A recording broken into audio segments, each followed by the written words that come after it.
Praise the Lord. जय मसीह की। मसीह में सारे भाइयों और बहनों को मेरा नमस्कार। मैं आज का वचन जो है, हमारे जीवन में परमेश्वर का प्रेम सबसे महत्वपूर्ण है, जो कि दावीद भजन संहिता 103 में लिखा है कि परमेश्वर का प्रेम हमारे जीवन में किस तरह से बहु अमूल्य है। तो मैं एक परमेश्वर के वचन के बारे में, हम किस तरह से उसकी स्तुति करना चाहिए, हम किस तरह से उसके मार्ग पर चलना चाहिए, इस वचन के अनुसार उसकी कितना धन्यवाद करें तो भी हमारे जीवन में कमी है। मेरे प्यारे भाई और बहनों, यहाँ पर 103 में लिखा है, पहला वचन देखिए। हे मेरे मन यहोवा को धन्य कह, और जो कुछ मुझ में है वह उसके पवित्र नाम को धन्य कहे। दूसरा वचन है, हे मेरे मन यहोवा को धन्य कह, और उसके किसी उपकार को न भूलना। वही तो तेरे सब अधर्म को क्षमा करता और तेरे सब रोगों को चंगा करता है, और तेरे सब रोगों को चंगा करता है। देखो, भजन संहिता 1, 2 और 3 वचन में परमेश्वर से हम किस तरह से बात करना चाहिए, हम किस तरह से परमेश्वर को धन्य करना चाहिए।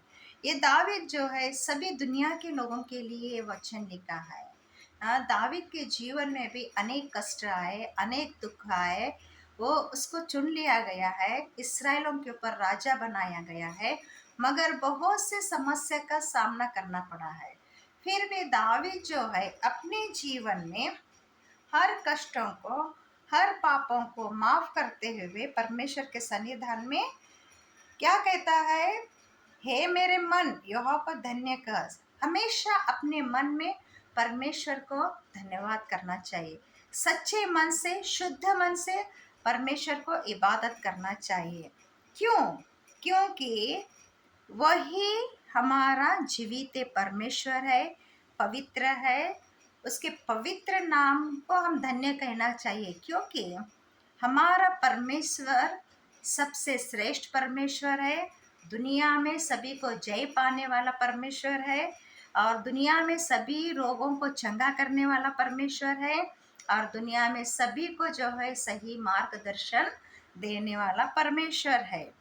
तो देखो, और जो है हमारे जीवन में सभी अधर्म को क्षमा करता है। कितने हम पाप करते हैं, कितने गुनाह करते हैं, मगर हम जब परमेश्वर के सन्निधान में गिड़गिड़ाते हैं, रोते हैं, प्रार्थना करते, परमेश्वर मैं पापी हूँ, मेरे गुनाहों को माफ कर, तो परमेश्वर जो है हमारे गुनाहों को माफ करता है। दुनिया में अगर हम एक दूसरों से कहेंगे तो हमारे सामने एक बात करते, हमारे पीछे एक बात करते हैं, मजाक करते हैं, ठट्टा करते हैं, मगर परमेश्वर जो है हमारे सारे कष्टों को देखता है, आंसुओं को देखता है, दुखों को देखता है, और सभी गुनाहों को जो है, अधर्म को माफ करते हुए हमारे को क्षमा करता है। हाँ, माता पिता का हम सम्मान करना चाहिए। परमेश्वर जो है, माँ बाप हमारे लिए दुनिया में भेजे हैं। एक टाइम माँ बाप भी हमारा हाथ छोड़ सकते हैं, मगर हमारा सृष्टिकर्ता परमेश्वर हमें कभी माफ कभी जो है हाथ नहीं छोड़ेगा, माफी पर माफी देते रहता है। देखो, चौथा वचन देखो, वही तो तेरे प्राण को नष्ट होने से बचाता है, और तेरे सिर पर करुणा और दया का मुकुट बांधता है। हाँ, हमारा प्राण जो है परमेश्वर का है।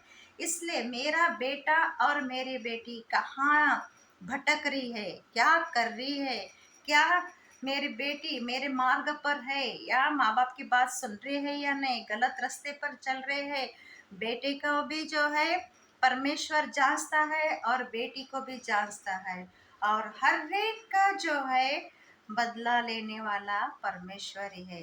परमेश्वर हमें बख्श देने वाला है, परमेश्वर हमारे जीवन को चलाने वाला है, हमारे प्राण को नष्ट होने से बचाने वाला परमेश्वर को जो है सच्चे मन से हम स्तुति आराधना करना चाहिए। और तेरे सिर पर करुणा और दया का मुकुट बांधता है। देखो, हमारे को ताज पहनाता है, हमेशा हम पर दया करता है, हमेशा हम पर करुणा करता है।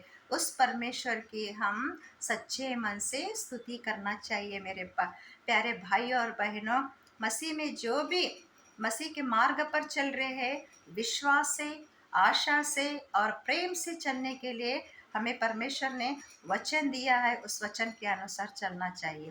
पहला करंथियों 13 अध्याय लास्ट 13 वचन में क्या लिखा है? विश्वास, आशा और प्रेम, ये तीन में सबसे श्रेष्ठ प्रेम है। तो यहाँ पर दावीद भी जो है परमेश्वर का प्रेम कितना बहुमूल्य हमारे जीवन में है बोलकर बताया गया है। वही तो तेरी लालसा को उत्तम पदार्थों से तृप्त करता है। हमारे जो भी आशा आकांक्षाएं है, परमेश्वर समय के अनुसार हर एक लालसा को जो है उत्तम उत्तम पदार्थों से, हर नमूने से हमारे जीवन को संपूर्ण रीति से तृप्त करता है, जिससे तेरी जवानी उकाब के समान नहीं हो जाती है। जो कि हमारे शरीर में कमजोरी आए तो भी जो है उस कमजोरी को जो है परमेश्वर दूर करता है, परमेश्वर ताकत देता है। हर एक को जो है जीवन में उतार चढ़ाव है, बीमारी आती रहते हैं, बीमारियों में अनेक परीक्षा होते रहते हैं, मगर जो सच्चे मन से परमेश्वर का धन्यवाद करते हैं, परमेश्वर से प्रार्थना करते हैं, परमेश्वर की स्तुति आराधना करते हैं, मेरे प्यारे भाई और बहनों, परमेश्वर उनको कभी हाथ नहीं छोड़ता है। देखो, उसी के अनुसार भजन संहिता 106 में लिखा है, परमेश्वर की भलाई और इसराइल का विद्रोह। यहाँ की स्तुति करो, यहोवा का धन्यवाद करो, क्योंकि वो भला है।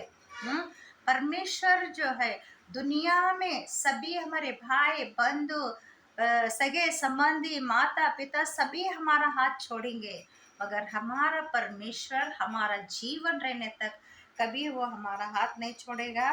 इसलिए उसको हम जो है मन पूर्वक आराधना करना चाहिए, मन पूर्वक उसकी स्तुति करना चाहिए, और मन पूर्वक जो है अपने गुनाहों को कबूल कर कर परमेश्वर के सन्निधान में, परमेश्वर के मार्ग पर चलना चाहिए। मेरे सारे प्यारे भाइयों बहनों को मैं यही कहना चाहती हूँ कि सच्चे मन से परमेश्वर की इबादत करो। यीशु मसीह भी जो है दुनिया में हमारे पापों के लिए, इस दुनिया में आकर हमारे पापों के लिए उस क्रूस के ऊपर, सलीब पर मोहा गया है, अपना अमूल्य लहू बहाया है। क्यों? वो हमारा जीवन का रक्षक है। हमारे पापों को अपने कंधे पर, अपने ऊपर बोझ उठाकर हमारे को मुक्ति दिए, सो परमेश्वर को हम हमेशा जो है इबादत करना है। और उसी के अनुसार यीशु मसीह क्या कहा है? मार्ग, सत्य और जीवन मैं ही हूँ। जो भी मेरे मार्ग पर चलते हैं, मैं उनको मार्ग पर चलाऊंगा। सत्यता, सच्चाई से चलना है, झूठ नहीं, मनुष्य को दिखावा करना नहीं है, मगर मन को शुद्ध रखकर सच्चे मन से चलना चाहिए। मार्ग, सत्य और जीवन, तभी हमारे को जीवन मिलता है। मनुष्य का आयुष्य 70 है, उससे भी परमेश्वर का आशीष है 80, उसके आगे वो सभी परमेश्वर का आशीर्वाद ही। तो इस तरह से हमारे जीवन में परमेश्वर के आशीर्वाद पाने के लिए हमें जीवन में सच्चाई से चलना है, उसके हर एक कार्यों को याद करना है और सच्चे मन से इबादत करना है, एक दूसरों से प्रेम से रहना है, लड़ना नहीं है, अपने माता पिता का सम्मान करना चाहिए। जो बेटा और बेटी अपने माता पिता का सम्मान करते हैं, वो परमेश्वर का सम्मान करते हैं। परमेश्वर जो है, माँ बाप के हाथ से जो कार्य नहीं हो सकता है, वो परमेश्वर से कार्य होकर हर एक मनुष्य को तृप्त करता है और उसी के अनुसार उनके मनों को भी जांचता है। इसलिए परमेश्वर के वचन गहराई से पढ़ो, गहराई से उसकी इबादत करो, तो वचन के बारे में सच्चाई क्या है जान सकते हैं और समझ सकते हैं। नहीं बोले तो दिखावा का प्रार्थना, दिखावा का वचन बोलना, दिखावा का परमेश्वर के सामने चलना, सिर्फ लोगों को दिखाने के लिए नहीं, मगर आत्मिकता से चलना है, और परमेश्वर आत्मा को देखता है, मनों को जांचता है। तो भजन संहिता एक से 3 वचन का अध्याय 1 से लेकर 5 वचन को सही से मनन करो और परमेश्वर के ताज के अधिकारी बनो।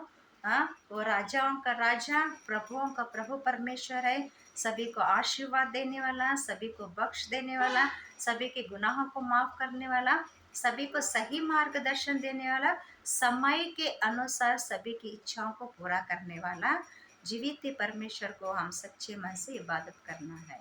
धन्यवाद परमेश्वर, इस वचन को तो हमें दिया है। तेरी कृपा, तेरी करुणा से, पवित्र आत्मा से तू हमें चला रहा है। स्तोत्र रचा। हे प्रभु परमेश्वर, सारे दुनिया में सभी लोगों को तेरा आशीर्वाद दे। छोटे बच्चों से लेकर वृद्धावस्था तक सभी को तू आशीष और बरकत लेकर चला। सभी को जीवन में सही मार्गदर्शन देकर, आत्मिक शुद्धता देकर चला। आज के इस वचन के ऊपर तेरा कोटि कोटि धन्यवाद करते हैं। धन्यवाद प्रभु यीशु मसीह के नाम से मांगते, आमीन।